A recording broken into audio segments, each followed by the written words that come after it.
Guys, nandito na kami sa Mid-Divisoria. Kanina pa ako nagpa-practice kasi naiiyak ako, guys. Ang tagal na namin itong ginagawa, pero syempre, ito yung first time na iba-vlog. So guys, naiiyak talaga ako, promise. Ang hirap kumita ng pera, charot. So guys, nakita nyo ba? Pati sila naloloka sa akin. Iniisip nila, sino ba itong Beck lang to? Bigla naman itong nag-vlog. Vlogger-vloggeran pala to. Eh, dati hindi nila ako pinapansin-pansin. Charot! Hello, Melgoers all over the world! Ramdam nyo na ba yung lamig ng simoy ng hangin?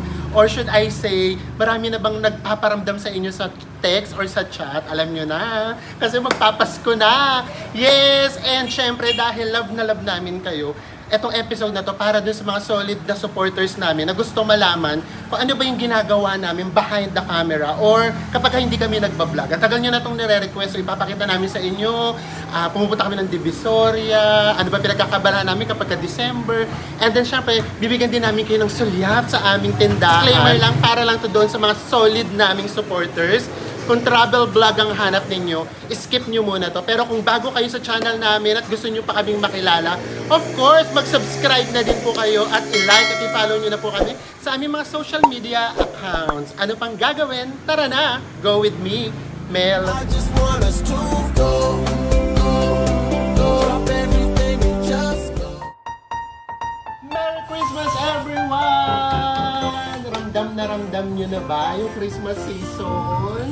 So again ha, disclaimer lang kaagad sa mga bashers namin. Charot, kala mo naman sikat may bashers. So itong video na to, ginawa namin to para dun talaga sa mga supporters namin na mula day 1 hanggang ngayon nandito pa rin. Kasi gusto nila kaming makita or makilala kahit papaano behind the camera or kapag hindi kami nagpa-vlog. So in this episode, ipapakita namin sa inyo kung ano ba pinagkakabisihan namin ngayong Christmas season. Kasi ang dami nagsasabi, baka daw pwede daw nila kaming ma-meet or ba't hindi daw kami nagta-travel kapag Christmas season.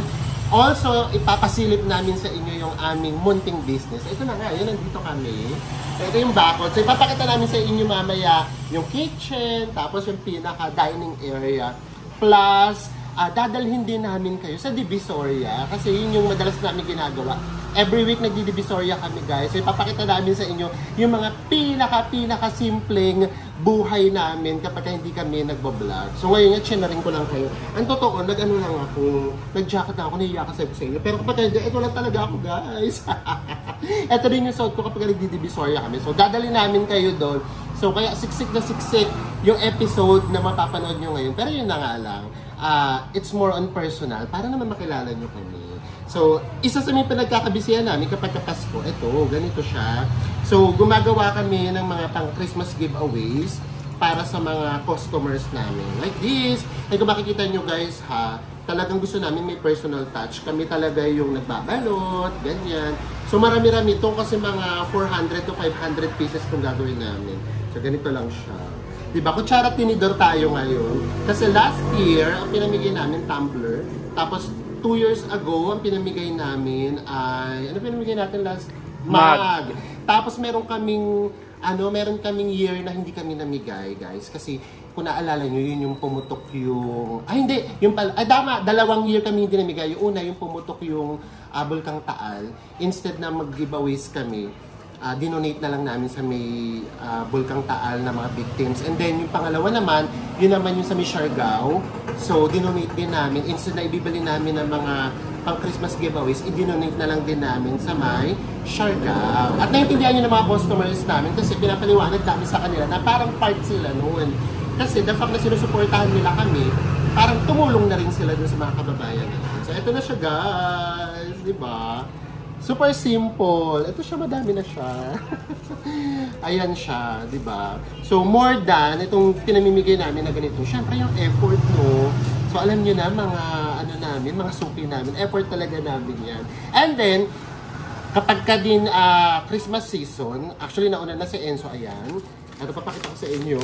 So, syempre, naglalagay na siya ng bonus, ganyan. So, piniprepare na kaagad namin yan. Kasi mga tao namin, guys, December 1 pala, kumakanta na kaagad na, kaya't ibigay mo na. So, ganun talaga siya. So, ayan. So, lahat siya, nakaano na din siya. Nakasobre na siya. Plus, meron pang magbe-birthdays ngayon. December. So kapag birthdays kasi meron kaming mga pasobre din. So 4 yung magbe-birthday. So alam nyo na, goals tayo ngayon sa negosyo. Charot. So syempre diba, the more tayong nabibless, dapat the more tayong nagbibigay, nagsishare. Lalo na sa mga employees namin kasi sila rin naman yung katuwang namin sa negosyo.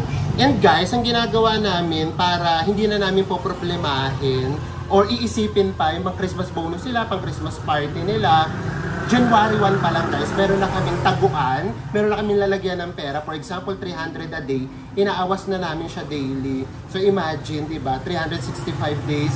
So bago mag-Christmas, nakaka-ipon na kami ng pera. Tapos yun yung ilalagay namin dito sa mga sobre nila. And then yun na yung gagastusin namin sa Christmas party nila. So yeah, so bago yung mga luho namin or travel, we'll make sure na lahat muna nakasettled na. Yung para sa mga tao or para sa mga employees namin, nakabukod na sila. Para pagdating ng December, wala na lang, ilalagay na lang namin and then ibibigay na lang namin sa kanila. Plus, inayos din namin, first time din namin aalis ng December kasi pinlano na namin yung trip to Baguio ng aming mga employees. So ayun, ang hirap magpabook ng ticket guys. So alam niyo ba, December 23 kasi alis namin. So nagpunta kami mismo doon sa may bus station para bumili na agad ng mga tickets. So ganun siyang kahirap. So pati yun, inaayos namin yun kasi gusto namin na ma-enjoy nila yung Christmas. And lahat sila, first time pupunta ng Baguio. Kaya excited kami. So yon, abangan nyo sa vlog namin. Syempre, di ba? Gagawin din natin. Sayang, nandun na tayo. I-vlog na natin. So ito yung mga pinagkakaabalahan namin kapag ka-Christmas season, guys. So, mamaya naman, dadalhin naman namin kayo sa May Divisoria. Kasi today is Saturday. Every Saturday kasi kami namimili sa May Divisoria. So, dadalhin namin kayo doon. And then, pag uwi natin, habang nagpiprepare pa lang sila, ipapakita na namin sa inyo yung kitchen and then kung paano siniset up itong tindahan namin. So again, kung gusto niyo malaman kung yung mga pinaggagawa namin behind the camera, behind vlogging, so mag-stick lang kayo sa amin guys. And then para na rin kayong mamamasyal sa Divisoria. Masaya kaya sa Divisoria kapag ka-Christmas season. So kita-kits! Guys, papunta na tayo ng Divisoria and sobrang daming tao. Kasi naalala namin, today is December 16. Dito nga pala mag-i-start sa amin sa Minabotas, Malabon, yung parada ng MMFF. Ayan, ang dami nagkita guys! So tignan natin kung maabutan natin mamaya. Hindi naman tayo pwedeng manood. Kasi syempre, kailangan yung mga ipamimili namin eh. So wala kaming oras sa ganyan. Sana lang maabutan natin mamaya kahit papaano. So yung kinakabahan na ako mag-vlog guys. Kasi syempre, ang tagal na namin itong ginagawa. 6 na taon na kami namimili sa Divisoria. And then malamang yung mga binibilhan namin, maloka sila. Na biglang nagbablog na ako. Hindi naman nila alam na nagbablog ako. So kita-kits tayo sa Divisoria.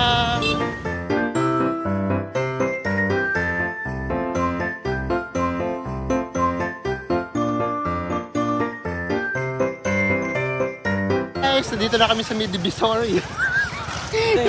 Kanina pa ako nagpa-practice kasi naiiyak ako guys. Ang tagal na namin itong ginagawa pero syempre ito yung first time na iba-vlog ko.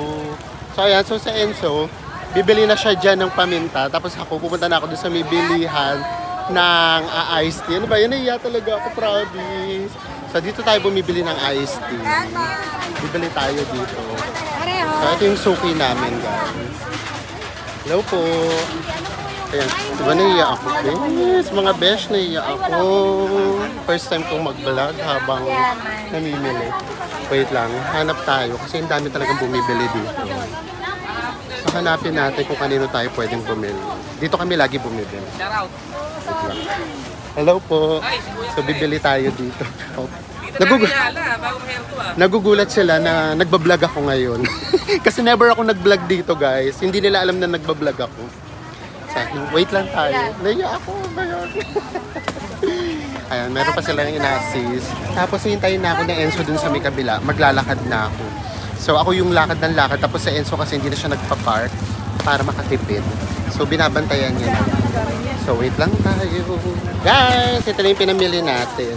So ito yung para sa may drinks namin kasi hindi kami nagbibenta ng soft drinks.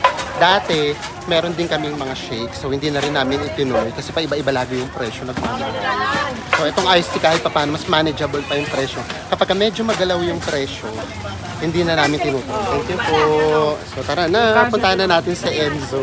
Grabe, naiya ako.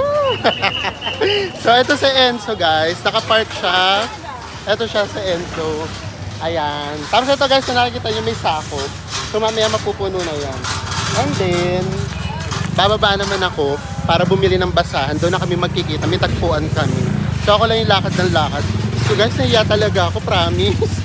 Ang hirap kumita ng pera. Charot. Ayan lang ha. So ang hindi ko alam kung mapapanood nyo tong video na to. Kasi baka pag uwi natin, wala na akong cellphone. Charot. So lakad lang tayo. Feel na feel pa naman yung Christmas rush.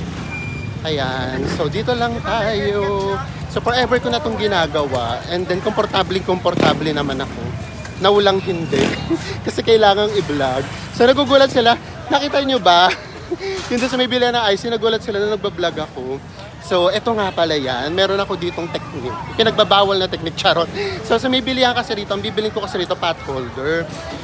So paiba-iba yung presyo niya. Minsan nagiging 200, 220 or 180 depende. So ako pagka bibili ko, tiniteknikan ko na sila guys. Ang sinasabi ko kaagad, pabili ng pot holder na tigo 180 para hindi na nila ako i-200.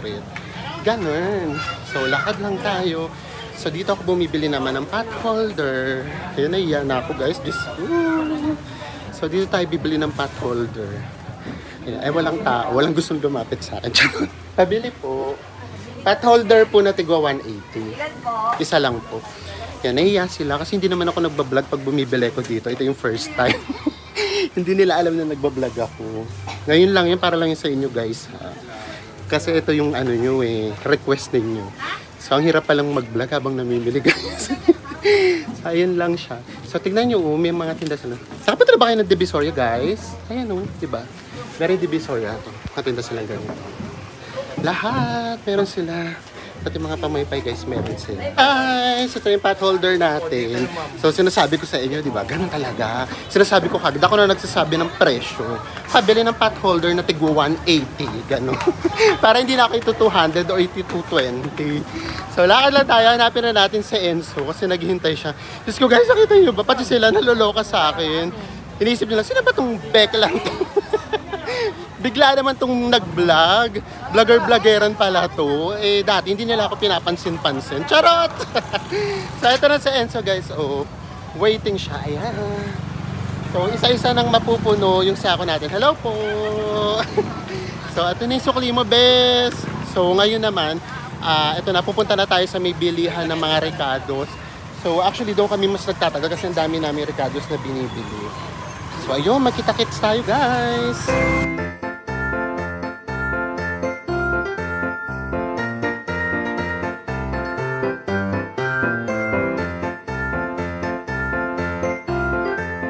Dito na tayo sa may bilihan naman ng mga Ricardos. Sa lahat na nagbablog ako, hiyang-hiya. So, dito naman, ayan, ito pala may 60. Diba? Kung saan talaga mura, doon talaga kami. Pagbili sa may mga Ricardos, dito sa may Divisoria, wala kaming loyalty guys. Kung saan yung pinakamura, doon talaga kami. So, ayan. So, si Enzo, mamimili na siya ng sibuyan. Tapos ako, maglalakad na ako guys. Maghahanap naman ako ng bawang. So, kung saan mura, doon kami bumibili. Saan ako bumili last time, best? Dito. Yung bawang. So, ayun, diba? So, hindi ko na natatandaan. So, kung saan may mura, doon kami. Kasi nga, syempre para makatipid. Kasi kung kilo-kilo, diba? Malaking bagay din yun. Ito yung itsura ng Divisoria. So, familiar ba kayo? May mga nakapunta na ba sa inyo dito? So, ito siya. Ito yung ginagawa namin every week. Diyos ko, naalala ko dati, guys, yung onions. Kapag ka umabot ng 40 ang kilo, sumisimangot na ako, nagmamaktol na ako. Tapos diba dumating sa may point na nag-600 kilo siya. So ngayon buti 60 pesos meron. So lakad lang tayo. Nakakaloka yung vlog natin today.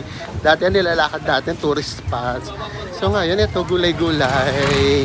So dito tayo. Ano natin? Tayo magkano po sa may bawang? Sa may bawang magkano po? 120 na. So, ayan, 120. Last time, bumili ko dyan, 100 lang. So, baka nagmahal. So, hanap ulit tayo. Kung saan may mura, doon lang tayo. Ito yung Divisoria. Partida na yan, ha? Medyo konti pa yung tao ngayon. So, ganito yung itsura namin, guys. Ito yung itsura. Diba? So, ibang-iba yung itsura ko kapag ka nagbablog. Yung itsura namin. Tsaka kapag ka nandito lang talaga sa amin, sa may bahay, sa may tindahan. So, pumorma pa nga ako. Umano pa ako nito, guys. Pumili pa ako ng ng maganda-gandang sando. So, tatanong tayo dito. Magkano po sa bawang? 7 po. Pero yung ako na po. So, guys, ayan. So, dito kami usually talaga bumibili. Kasi dito 100 na. So, tingnan nyo doon, di ba 120. Tapos dito 100 lang. So, kung 7 kilo, that's 140 pesos din yung matitipid nyo. Ito siya. Tapos, same thing with mga kalamansi. Kung saan may mura, doon din tayo. Ito na yung bawang natin. So, ayan o. Mapupuno yan mamaya, guys. So, ngayon, harap naman tayo ng kalamansi. Ay, yung mga presyo, 25, 45, 20. Dito tayo kay Kuya. Dito ako madalas bumili kay Kuya. 2 kilo po. 2 kilo. So, ayan. Kasi ito pang mamarinate lang naman. So, kaya yung mura lang yung binibili ko. Tapos, meron pa tayo sa bahay. Yun naman binibigyan natin sa customer. Daming paliwanag. Ngayon naman, sili na lang. Last na yung sili. Ayan. Ginagamit namin sa may sisig. Kasi meron kaming sisig silog. So, yung mga ginagawa namin. Diyos ko, guys, lahat nakatingin sa akin. Iya talaga ako. Promise. Anyway, so ito naman, dito naman tayo. So, ito naman, bibili naman tayo dito ng sili. Magkano po sa siling pula, boss? Sa may ano po? Hi, opo. Dito po sa may sa green. 40 po. Ito ay may vlog. Hello daw, Merry Christmas. Merry Christmas din po. Ayan, oh. 1/4 po, boss, kalahati po sa green. So, ayun ginagawa namin. So, usually, naglalakad na talaga ako. Pero ngayon, hintayin daw ako na yun. So, dito po, 1/4. Tapos dito po, kalahati. So, mag-hi na kayo! Diretso na ako sa Sige. Tapos lakad na lang ako. Sige. Bes, ito yung, ikaw na lang muna magbayad, ha? Kukwentahan na lang kami mamaya. Medyo nagulo kami ngayon kasi nagbablog ako. Mas kompleto na, meron na tayo. Diyos ko, hindi yata matatapos tong vlog na to na hindi ako hiyang-hiya. Nagbablush na ba? So, ayan. So, lakad lang tayo. So, sinasadya ko talaga from here. Maglalakad lang doon. Bibili naman tayo ng mga breadcrumbs, ganyan. Tapos, yung mga, ano pa ba binibili doon yan? So, mga fried garlic. So, naglalakad lang ako. Kasi pag nasa bahay, hindi naman ako naglalakad, guys. Kaya, sabi ko sa kanya, tuwing nandito sa May Divisoria, gusto ko lakad ng lakad. Ay, sorry po. So, ayan. Traffic. So, wait lang na. So, ganyan talaga. Hahanap tayo ng madadaanan natin. Ayan. Yan. Dumanto tayo sa dito. Ayan siya. So, diba? So, ayun na nga. Kaya kung makikita ninyo, kapag nagta-travel kami, anywhere in the world, talagang lakad lang kami ng lakad. Kasi nga, kapag nasa may bahay, hindi naman kami naglalakad. Ito yung mga bagay na hindi naman namin nagagawa. Kaya okay lang sa amin yung naglalakad kapag nagta-travel. Parang exercise na rin. So ayan, hinintay na ako ni Enzo. So ayan guys ha, ganyan kayong kalakas sa amin. Talagang pinakita namin sa inyo kung ano pinaggagawa namin sa may likod ng vlog. Kasi ang dami nagtatanong, paano daw ba kami nakakapag-travel? Ganyan, tapos bakit daw ba busy kami kapag December? So ito na yung mga sagot namin. So, nandito na si Enzo. Kahingal pala, guys. So, nandito na si Enzo. Dito kami bumibili ng mga breadcrumbs. Ayan. Dito siya. So, ito na yung aming sako. Puno na siya. So, ganun siya. At syempre, lahat na naman sila nakatingin sa akin. Naiyanan naman ako. So, hindi nga kasi nila alam na nagbablog kami. Kaya ngayon, naninibago sila na bakit ngayon? Bakit biglang nagbablog na to? Bakit biglang may hawak bakit biglang hawak na? Siyempre, hindi naman sila sanay na nagbablog kami. Hindi nga nila alam na nagbablog kami. Basta ayun na. So, paloki kasi kami. Charot, kala mo sikat. So, eto na siya, guys. So, wala na. So, depende. Minsan kumakain kami after. Pero ngayon nga, hindi na kasi nagmamadali nga kami dahil baka maabutan kami ng traffic. So, eto yung buhay namin kapag hindi kami nagbablog. Every Saturday, namimili talaga kami sa May Divisoria.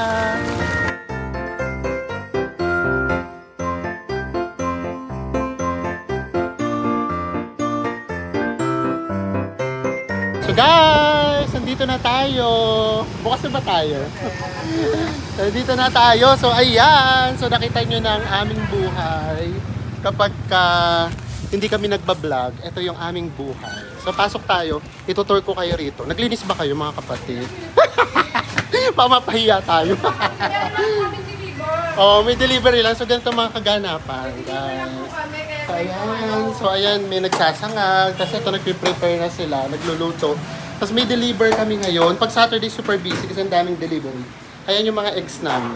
At ano yung kapatid na yan, so nagliligpit bigla. Charot. So ayan, nasa inyo Santa Hat? Nyo. Mag-Santa Hat kayo, mga ngaroling tayo. Dalihan nyo kasko! So guys, mga kami sa inyo ha. Alam niyo naman magbabagyo kami. Meron na kaming bus ticket. Meron na ano pa yun? Pangkain na lang. Gusto po namin. Kailangan po namin. Gusto po nila mag-samgyupsal sa may Bagyo. Bilisan nyo para meron. Mamamas ko na po sila sa inyo. Ayan, mamamas ko na po kami. Mamamas ko po kami. Ito po kami. So, ayan. Diba? So, ayan, nakita nyo na yung aming tindahan. So, ito yung mga napamili namin, guys. Ayan na siya. Bukas na ba tayo? Hindi pa. Kabubukas pa na.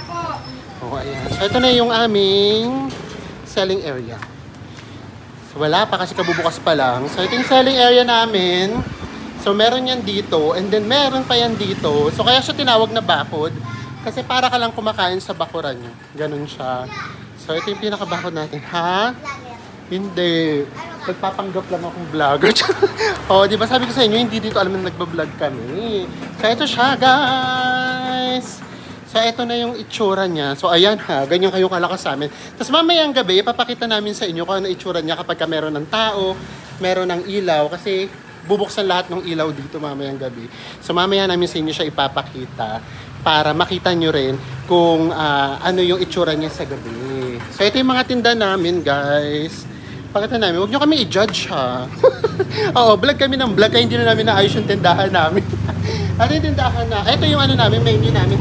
Pero yung tapsilog, 75 pesos. Ang pinakamura ay corned beef. Magkano yung corned beef namin? Ay, hindi pala silog, pala 30 pesos. Kaya mga menu namin, very traditional. Kaya nga sinasabi namin, kapag gusto nyo kumain dito, nothing special naman, guys.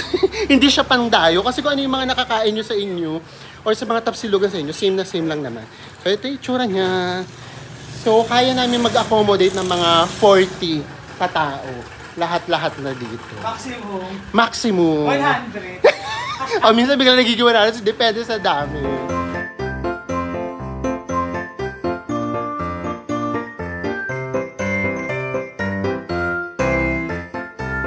So, ayan guys! Yan yung pamasko namin sa inyo kasi talagang solid na solid yung support ninyo sa amin. Lalo na nga pala guys, gusto namin magpasalamat sa lahat po na nag-redeem at gumamit na ng aming promo code sa Klook. Sa mga hindi pa, gamitin nyo lang po, Go with Mel. Ayan po yung aming promo code sa may Klook at magkakaroon kayo ng 5% discount all over the world! Umabot na tayo ng $180. Thank you so much po. Ganun kasi yun guys, bago siya ma-withdraw, kailangan umabot muna ng 150. Tayo lang magpaspa tayo, kaya maraming salamat. Napakagandang pamasko po nun para sa amin. Bilang regalo dun sa mga supporters namin, eto na yung request ninyo. So kahit pa paano nakilala nyo kami behind the camera, na ano ba yung ginagawa namin, gaano ba kaming kasimple. So yung napapanood ninyo sa vlog natin, totoo lahat yun kasi ito lang talaga kami, ganito lang talaga kami kasimple. Kaya kung nakikita nyo na-amaze kami sa mga bagong lugar na napupuntahan namin, lahat yun totoo, kaya kayo nakaka-relate sa amin. So again, maraming salamat and sa susunod nating vlog, magkikita-kita tayo sa Baguio kasi dadalhin natin sila sa Baguio at first time nila kaya super excited sila. And maligayang Pasko po sa inyong lahat, Melgoers all over the world. Ayan po si Enzo, nasa may likuran. So mula po sa amin, Merry Christmas! Bye everyone!